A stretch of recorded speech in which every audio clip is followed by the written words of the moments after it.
Happy Friday, friends. Okay, let's continue on with our Rain Dragon Rescue.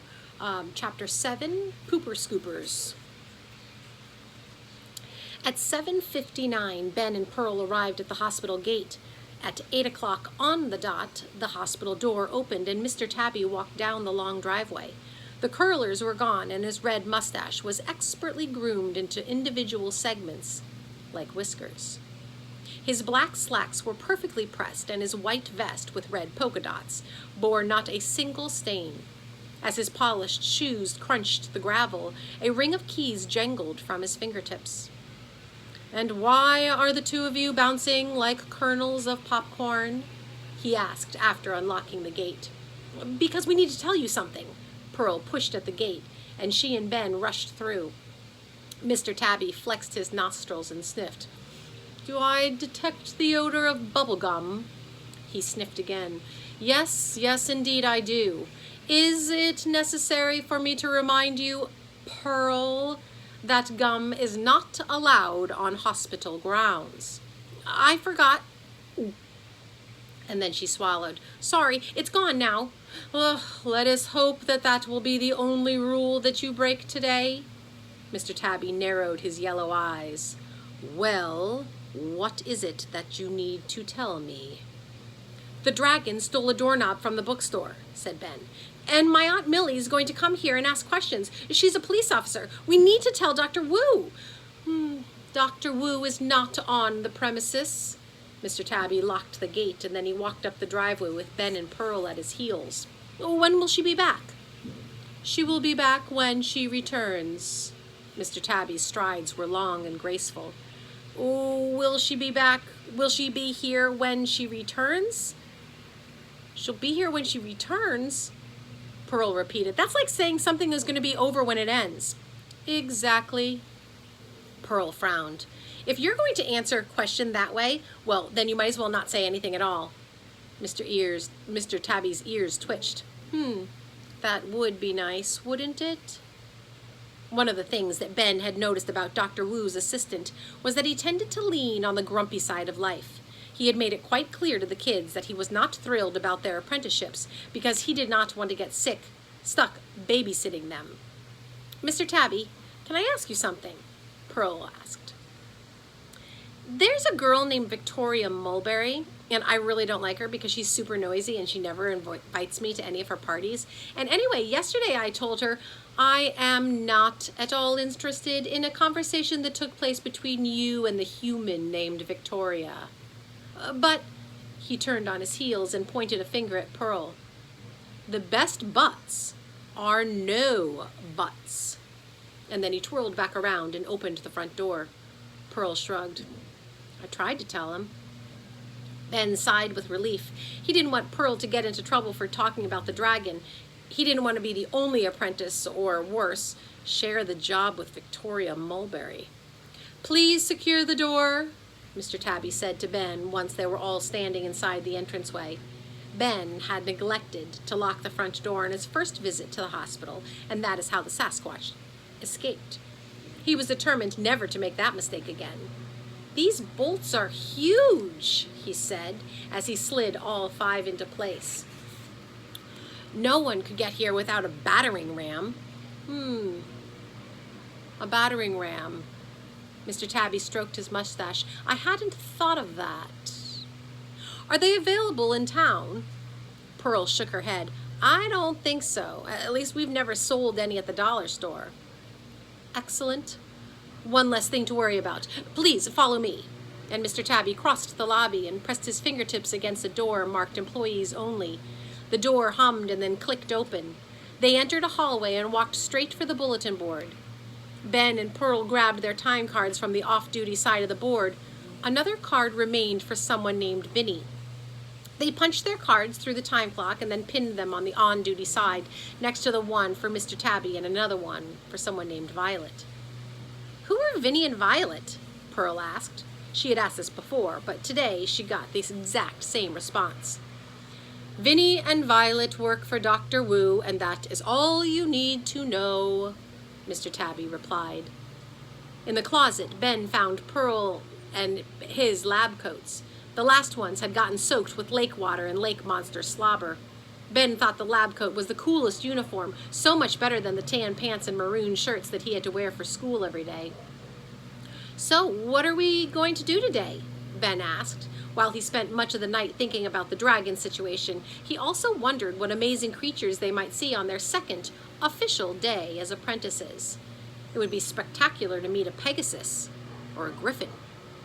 "As I recall, you have been instructed to give the Sasquatch a flea bath," Mr. Tabby said, and Ben groaned.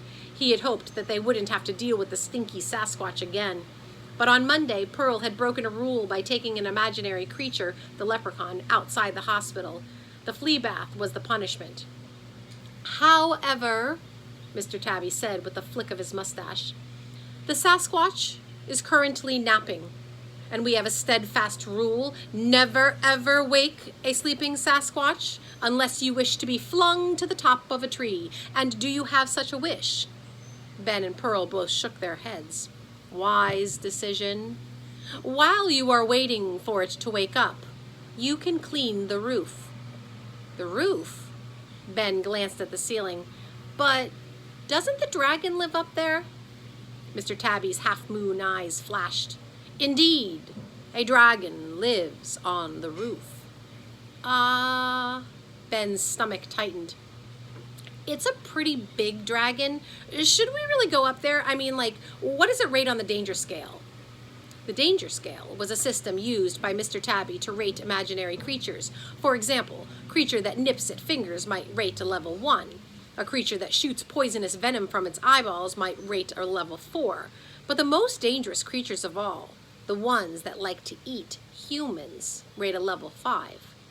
Because Ben and Pearl had very little experience with imaginary creatures, they were not supposed to face a level 4 or 5. The dragon on the roof is a western black dragon. Most full-grown western dragons are a level 5. The black variety is particularly nasty. A low growl vibrated in Mr. Tabby's throat. "Lucky for you, this dragon is rather young and rather tame. Well, tame-ish." "Tame-ish?" Ben gulped. "What exactly does that mean?" "That means that he has promised not to eat any peasants or to set any villages on fire, so that brings him down to a level 2. While 2 sounded much better than a 5, Ben wondered if dragons were good at keeping promises. And since there weren't any peasants in Buttonville, did that mean that the dragon could eat grandsons, or senior citizens, or dollar store employees? "Hey," Pearl said as she buttoned the lab coat, "I thought imaginary creatures weren't supposed to live in the known world. How come this one lives here?" "This particular creature was saved by Dr. Wu when he was just a little hatchling, and because of his injuries, he stayed here under her care for an entire year, and as a result, he has been imprinted." "Imprinted?" Pearl asked.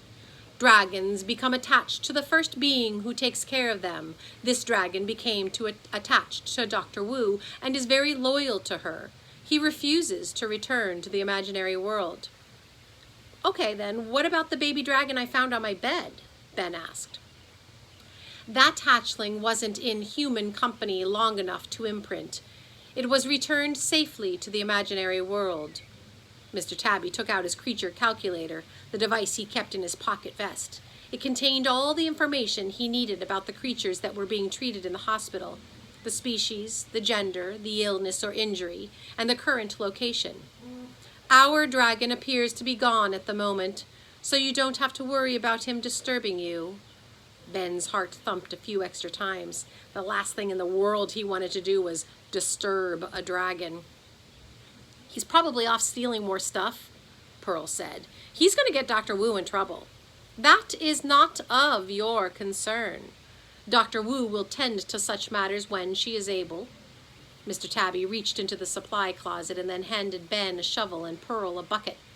"What's this for?" she asked.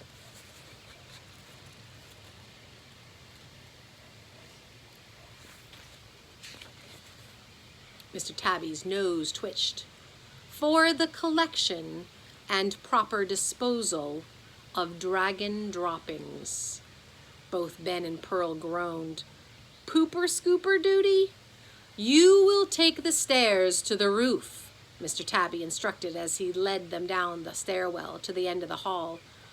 Go straight there, do not dally, do not dawdle, and whatever you do, do not, I repeat, do not open the door to the 10th floor. He leaned over and put his face very close to Pearl's. The 10th floor is off limits. Do you understand?